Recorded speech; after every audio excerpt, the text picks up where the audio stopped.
There were a couple of players, like an Anthony and maybe a Luca or somebody got traded in the NBA. Do you?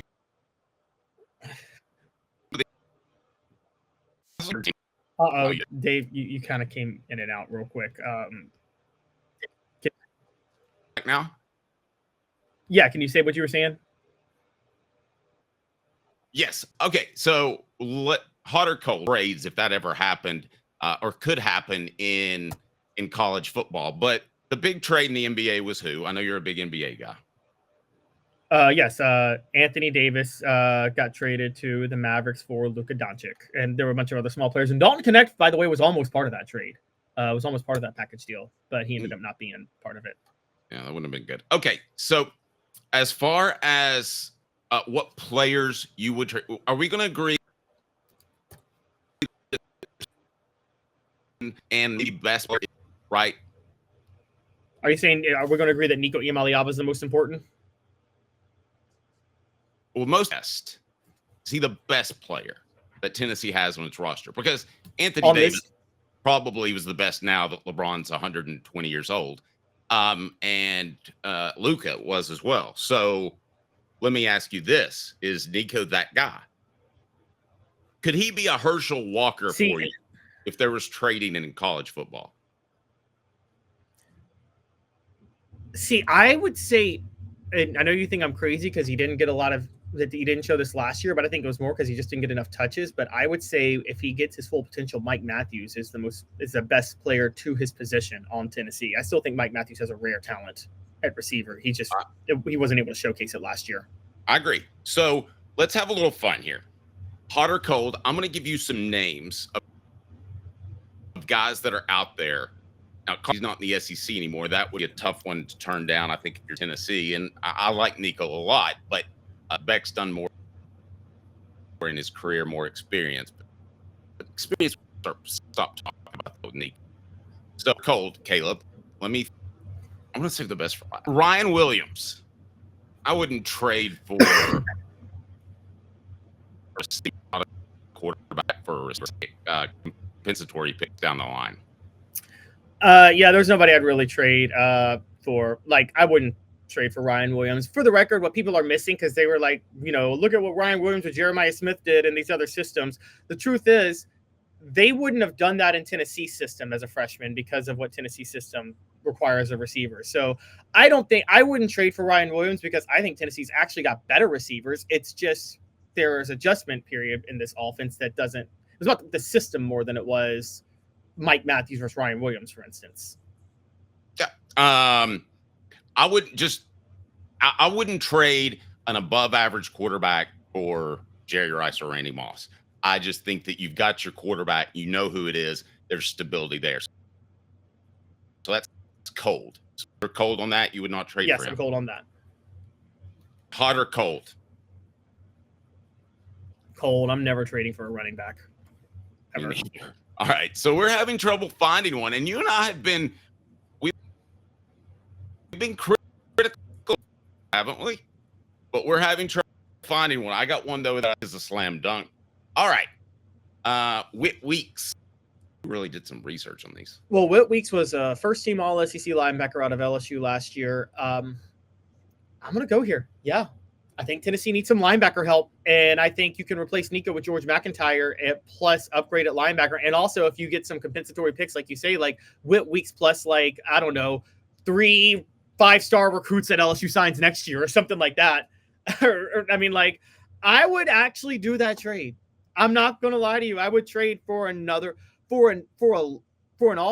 linebacker that's elite in pass coverage. You're not going to get that much of a drop off from Nico to George McIntyre, in my opinion. So that would be shameful if he doesn't take a big step in an off season and a full season under his belt. And you have to give him credit the way he played the last half of the season. I'm not trading for a linebacker. Besides that, they only played 2. He might not ever get on the field. Can't go with you there. I'm going there. I would trade for Whit Weeks. I would trade Nico Iamaleava for Whit Weeks, not straight up. I would expect some compensation elsewhere. Like, I guess the way you get compensation in college is like an extra $5 million in NIL dollars too. Like, something like that. Who knows? But We could ask whoever runs the sport, but we're really not sure who that is. Okay, so next, the one that I think we'll all agree on, hot or cold, brought to you by City Heating and Air Conditioning. Hi, Mike Davis here with City Heating and Air, reminding you to always dare to compare. Our team provides quality local heating and air service, installation, and maintenance across East Tennessee. We use only the best equipment like American Standard heating and air conditioning for your residential, new construction, or commercial needs. Honesty, dependability, and customer satisfaction have been the cornerstones of our business since 1961. City Heat and Air. I'm going to go there. I'm going there. Arch Manning. Caleb, I'm hot on that. I look and I like Nico a lot. I think he'll be a top 5-ish quarterback either this year or if he stays another year. I think he has that ability. But a guy that could step in right away, Arch Manning, I make that trade. okay. Hot on that. By the way, I am hot, by the way. Go ahead. I think Manning reads the field better from what I saw last year. He's much better at reading the field. I think he's probably more accurate on his short throws over the middle, but there's two reasons I would keep Nico. And by the way, I think those two things are going to make Manning the better NFL quarterback. Arch Manning's going to be the better NFL quarterback. But in Josh Heupel's system, Dave. If you say the word lab, shutting her down. No, I can't. I'm eating crow on that. Okay. But Nico still throws a better deep ball. I haven't seen enough of Arch Manning. That's the issue. We haven't seen as much out of Arch as we would like to. I feel like it takes 4 or 5 games for defensive coordinators to get a book on you. There's another factor. He just kind of did it in reverse last year. There's another factor with Nico. Now, again, people aren't going to understand this because of how often Nico held the ball too long trying to make a play. But if you actually look at the way Nico throws the ball, his release is actually pretty quick. And it's quicker than Arch Manning's. No, and I think he has better arm. I think Nico has better arm talent as a whole. I think he can throw it from different angles. And that quick release, how crucial is that in this system, Dave? The quick release. Out. All right, better runner between the two. Nico might be the better runner. He just looks weird when he does it. I think they both are. I actually think they're both solid but awkward runners if you look at them because like they're both so tall. It just looks weird when they're running. Honestly. No, agreed. All right, so I'm putting this on the poll question right now.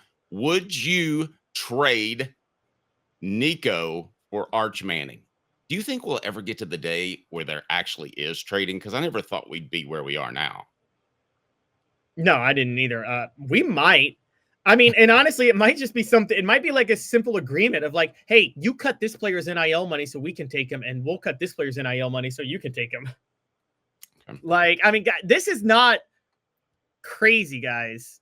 But do you realize how much our views have changed? I mean, these guys used to be local heroes, and now it feels like it's not just in Knoxville, but it feels more like it's just mercenary time. Okay, but see, here's the funny, people keep talking about that. I actually think you're going to have bigger local heroes going forward with the program because here, like I said, college football is becoming more player centric.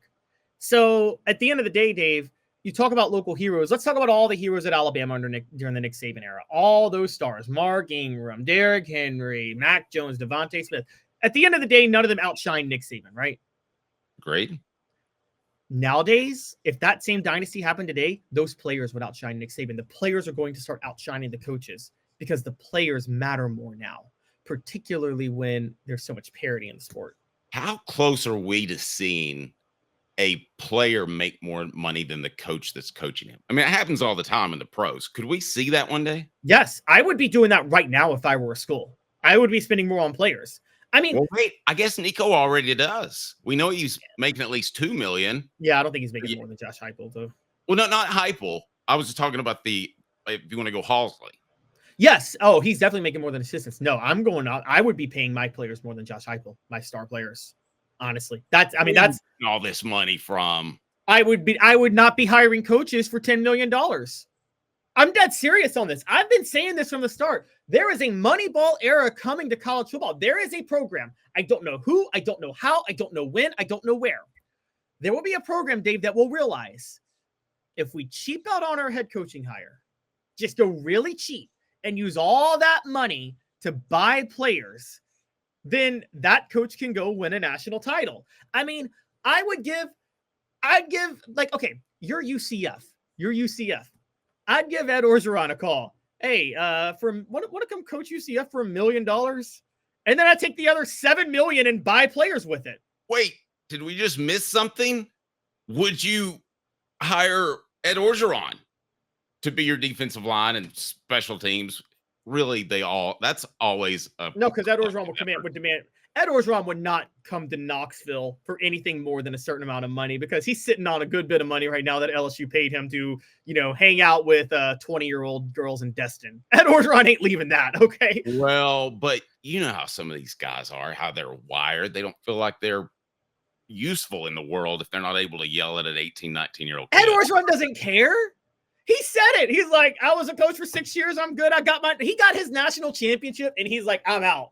I am good, guys. I don't care anymore, okay? And no, he's not. Like, he wants to be taking those pictures, laying in bed shirtless with those, 19-year-old models like he's been doing. So why would he give that up to come coach in Knoxville? That ain't happening. So I'm saying if I were you. Some of these dudes are wired like this. I'm telling you. He wouldn't give it up for $200,000, which is what I'd be paying this coach. I'm serious on this, and I'm so dead set on it. I wouldn't be shelling out that much money for coaches. It's going to be the NFL way. Think about this, Dave, with the Chiefs. Look at the Chiefs dynasty right now. Do you consider it like Andy Reid, Patrick Mahomes, and Travis Kelce? Andy Reid's the third most famous person of those three guys. Definitely. The coach takes a massive step back. This is the 49ers dynasty with Bill Walsh. People knew more about Joe Montana than Bill Walsh. People knew more about Troy Aikman than Jimmy Johnson. People knew more about, people knew more about Mean Joe Green than they did Chuck Noll. Like, the coaches are forgettable with these eras, but the players aren't. College football's going that way.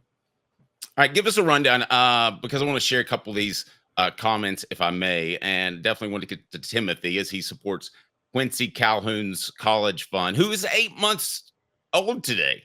Pretty awesome. Time flies. He is. Are you asking for a rundown of the rest of the show? Sorry. No. I'm sorry. I just want to. We've had Timothy's been nice enough to throw us some money for Quincy Calhoun's college fund. So let's hit those real quick. Yeah. Let's address what Timothy said. Yes, because Timothy says I'd go after a JUCO head coach, like Coach JB. Timothy, who's Coach JB, but in general, actually, Timothy, I agree. I would go after a JUCO head coach. I would go after a guy who's not going to ask for a lot of money. Dave, how much is Josh Heupel gets paid? What, $9.5 million right now? Yes, this comment's pretty funny. Can't trade a quarterback that looks like Jack Sparrow. All right. What is the question? What's Heupel making? Yeah, $9.5 million, right? Yeah, I think he's right in there. Okay. Say you go hire a head coach say you fire Josh Heupel tomorrow. I'm not saying you're going to, but say when his contract's up, you don't renew it, and you go hire a head coach for $1 million. You just saved $8.5 million, right? Yeah, but you're going to be playing in front of him in an empty stadium. Wait. Are you? Wait. How many players could you buy with $8.5 million given the NIL budgets today? Well, I'm going to give you two words that tears apart your theory. Not that it's in some errors it may be possible, but Jimmy Sexton's never going to let that happen. I can promise you that. Well, then I'm not calling a coach connected to Jimmy Sexton. I don't care. I would hire a high school coach. I'll call the guy. I'll call some local Knox County high school football coach. Hey, want to make $1 million to coach Tennessee? Yeah, sure. Why not? Bring him in and then spend the other $8.5 million on players. I'm winning a national championship every year at that point because the Jimmys and Joes are actually outweighing the X's and O's more than ever before. Timothy with a point too, and I'm going to pull some others up. You don't have to pay us just for acknowledging your comments. We appreciate you being a part of the program, but I think he had some good ones.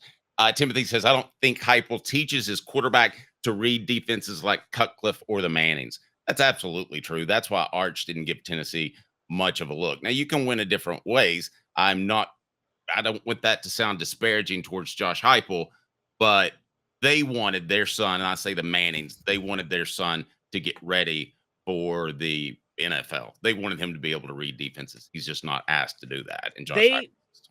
This is going to be the future of the Mannings forever, because Arch Manning, the way he was treated, and not the way he was treated, what Archie Manning went through in New Orleans, those 11 years, which you're talking about a guy that was a Hall of Fame caliber quarterback, stuck in the worst situation in NFL history. As you know, Dave, Archie Manning has gone out of his way to make sure his kids and grandkids and his family never deals what he dealt with in the NFL, right? Yes. No, and I'd never honestly thought about your Manning conspiracy theory, the Peyton Manning, the one I covered before you said it, and that was the Jets had the number 1 pick. The Jets had the number 1 pick. Okay. They're one of the incompetent franchises out there. Archie Manning has been very big on his kids not playing for pathetic, moribund, incompetent franchises. Man, how the tone has changed. Dylan says, I'd trade Nico for Arch every day of the week and twice on Sunday. Did you ever think this would happen? It's only been 7 months since we were talking about him being a Heisman finalist. Being created in a lab to run this offense and have like the Cam Newton effect for Gus Malzahn. Yes, I know. I mean, like, no, I shouldn't have gone Cam Newton. That's the greatest single season a college player has ever had. People will say Joe Burrow. No, Cam Newton. I would take Cam Newton 2010 over Joe Burrow 2019 all day and every day on Sunday. Joe Burrow had a lot more help. But Nico, I get your point, Dylan, but we're still putting a lot on him that wasn't all on him last year. Football's more complimentary than ever right now because of the lack of depth that most teams have because of the NIL era. And that's, I mean, you know, Nico is a first-year starter, is dealing with his blindside tackle has a sprained ankle. His go-to receiver is coming off a broken leg and can't get separation. And his slot receiver is dealing with a separated shoulder and can't get separation. And I mean, that was kind of impossible for him to deal with last year, wasn't it? Yes, I think that was very impossible. Portions of the program brought to you by our great friends at the Hemp House. The Hemp House is fantastic because it's the premier hemp dispensary all online. You don't have to go in and maybe buy something you don't want anybody to know about. The premier hemp dispensary online. Use a promo code HOOK for 10% off. Hooked for 10% off. Also want to thank our friends, Hound Dogs of Knoxville. Champions look good in orange. I want to remind you that if you haven't signed up yet, all you have to do is be a member of this channel. We're killing the Patreon thing. Let's just not even discuss that. But if you're a member of this channel, you're going to get a welcome gift that can be a t-shirt, a gift certificate to Hound Dogs of Knoxville. I was there the other day. Just incredible selection. So your membership is going to pay for itself. And then we are going to begin our weekly drawings again. As now the holidays are behind us. And the first thing we're giving away is over my shoulder. It's a mini autographed helmet signed by one of Caleb's all-time favorite players, Sean Henderson. Coming up on the program. One of college football's all-time favorite players. Last time you checked, he's going to the College Football Hall of Fame. Yeah. I mean, I like him. I love him. Don't get me wrong. I wouldn't have shot. I think he's fantastic. Great guy, too. Dave thinks Albert Haynesworth was a better guy than John Henderson. Well, definitely not a better guy, but maybe a better talent. So I'll just leave it at that. I don't think John Henderson has ever taken a dirty mop bucket and dumped it on a homeless man that I'm aware of. I didn't know Albert Haynesworth did that. Of all of his shenanigans, I didn't know he did that. Yeah, and videoed it so that then he could get in trouble for it. Not the brightest guy either. No.